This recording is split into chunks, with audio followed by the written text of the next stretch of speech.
강신성 씨 관련돼서는 어제 언론에서도 추가 의혹이 나왔습니다. 민주당 이 지자체를 통해서 여러 가지 이제 이득을 취한 내용이나 이런 거가 나왔거든요. 근데 강신성 씨 관련돼서 질문을 드리기에 앞서 받을 돈이 있다라고 말씀을 하셨는데요. 그때 증거 자료는 내달라고 했는데 안 내주셨어요. 그러면 도대체 얼마를 배추에 투자를 한 겁니까? 배추 산업에 투자하기 위해서 전세금 빼서 갔다라고 얘기를 했고, 그런데 그 자료를 달라고 했더니 안 주셨거든요. 그러니까 배추 농사하는데 얼마를 투자하신 겁니까? 그때 당시 네. 지금은 따로 살고 있는 애들 엄마가 네. 2억을 투자한 것으로 알고 2억이요? 들었습니다. 네.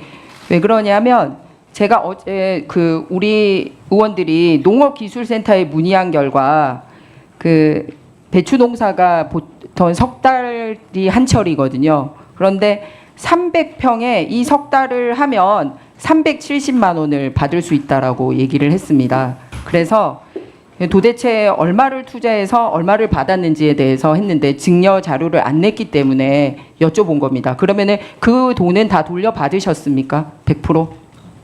그것은 한참 후에 아마 그 상환을 못하다가 한참 후에 애들 엄마에게 상환한 것으로 제가 들었습니다. 그러니까 명확하게는 모르고 계시네요.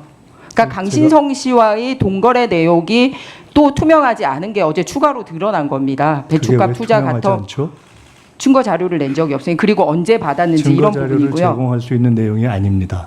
예, 그러면 다음으로 주소지와 관련해서 어제 제가 질문한 거에 뭐라고 그랬냐면 우편물 수령을 위해서 주민등록만 옮겨놓았다라고 답을 하셨거든요. 해외에 가 계실 동안. 그래서 봤습니다. 주소를 제가 어제도 러프하게 말씀드렸습니다만 도표화면 띄워주시길 바랍니다.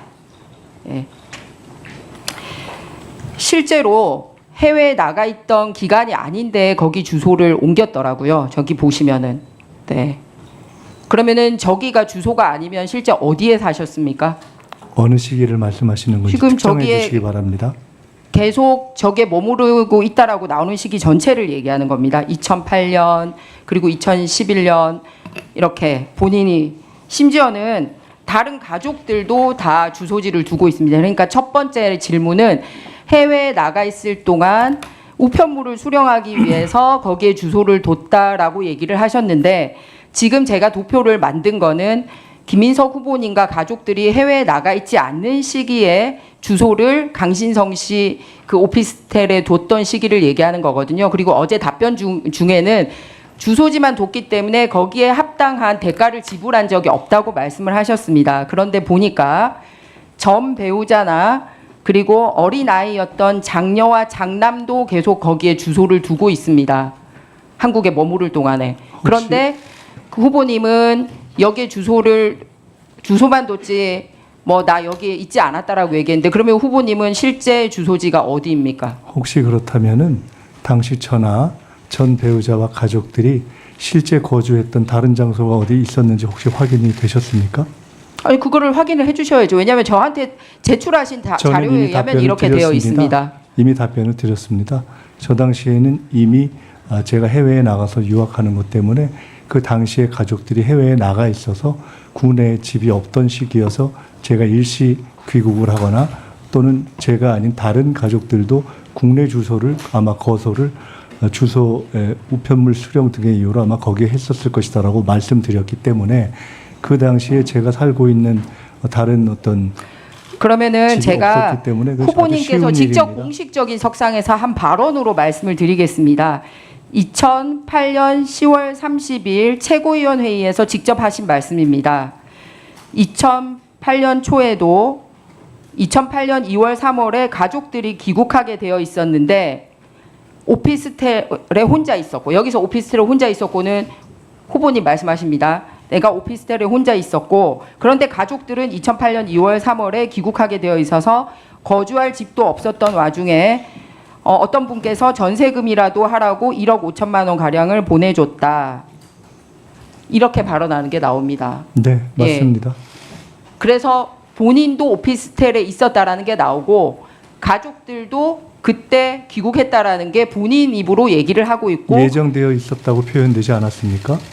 그 다시 그러면 귀국을 안 말씀드리면 했는데 그때는 이미 말씀하신 것처럼 그 당시에 귀국해서 국내에 저와 저희 가족들의 거소가 없었다라는 것을 반증으로 설명하는 자료를 지금 말씀하신 것 같습니다. 그렇기 네, 그러고 때문에 나서 그들이 들어온 이후에 네, 그래서 주소가 제가 저렇게 그것을 되어 표현을 있습니다. 그 가보시면 알지만 오피스텔입니다. 그렇기 때문에 제가 거주할 수 있는 장소가 아니고 일관되게 말씀드린 대로 우편물을 수령하는 장소였다 하는 것입니다. 그러니까 이미 그 당시에는 당시 살고 있던 전셋집을 정리해서 가족들이 미국에 가 있었던 때이기 때문에 제가 오피스텔에 주소를 두고 있었지만 그 당시에 명확한 거처를 두기가 어려운 상황이었기 때문에 그것까지 제가 말씀드릴 일은 아닌 것 같습니다. 이 문제가 특별한 위장 전입에 관련된 일도 아니고 그다지 본질적인 일로 보이지 않아서 저거를 여쭤보시는 특별한 예, 제가 이제 사유를 마무리해야 되니까 명료하게 해주시면 말씀드리겠습니다. 제가 조금 더 약 정확하게 60개월 동안 말씀드리겠습니다. 해당 오피스텔에 주소를 두고 있습니다. 그리고 그 오피스텔에는 과거에는 실거주를 하고 생활용으로도 이용이 됐던 걸로 하고 있습니다. 보증금 1,000만 원에 월 90만 원이거나 국토부 실거래가에 따르면 1억 5천으로 매매가 되고 있는데 어떤 대가도 지불하지 않고 머물렀던 것으로 추정이 되고 있고 그거를 반박할 수 있는 어떤 다른 주소도 현재 제출하고 있지 않습니다. 그래서 강신성 씨와는 지속적으로 이런 이해관계가 얽혀 있는 부분에 대해서 아무것도 증명하지 않고 있다라는 것을 이 당시에 본인 주소로도 설명이 안 된다라는 말씀을 드립니다. 만약에 물론 이게 아니면 실제 거주했던 실 주소지를 증명된 확실한 공문으로 제출해 주시기를 바랍니다. 이상입니다. 저때 저기에 제가 거소를 두고 있었다는 것 외에 다른 어떤 그 국내의 다른 그 지금 말씀하신 것처럼 중간중간 말씀하신 전입이 되었던 부분은 제가 거주한 부분이 아닌 다른 단체가 임대료를 내고 거기에 주소가 있었던 시기를 연동해서 혼선을 가지고 말씀하시는 것 같습니다. 그럼 단체가 있을 때도 후보자님 명의로 돼 있었던 겁니까? 아니, 저는 제 명의는 없습니다. 제 명의의 소유가 아니라 아마 지금 지적하시는 것은 혹시 거기에 제가 주소지를 뒀었나 하는 문제인데 아주 쉽게 설명드리면 국내의 가족들과 함께 있을 때는 당연히 국내에 거주하는 집에 주소가 있지 않았겠습니까? 정리하고 미국에 갔을 때는 미국에 거주하고 제가 국내에 왔을 때는 우편물 수령 등의 이유로 특정한 곳을 편의를 볼 수 있는 곳에 주소를 뒀겠죠. 그렇게 주소를 뒀던 장소 이상도 이하도 아니다라는 말씀을 드리겠습니다.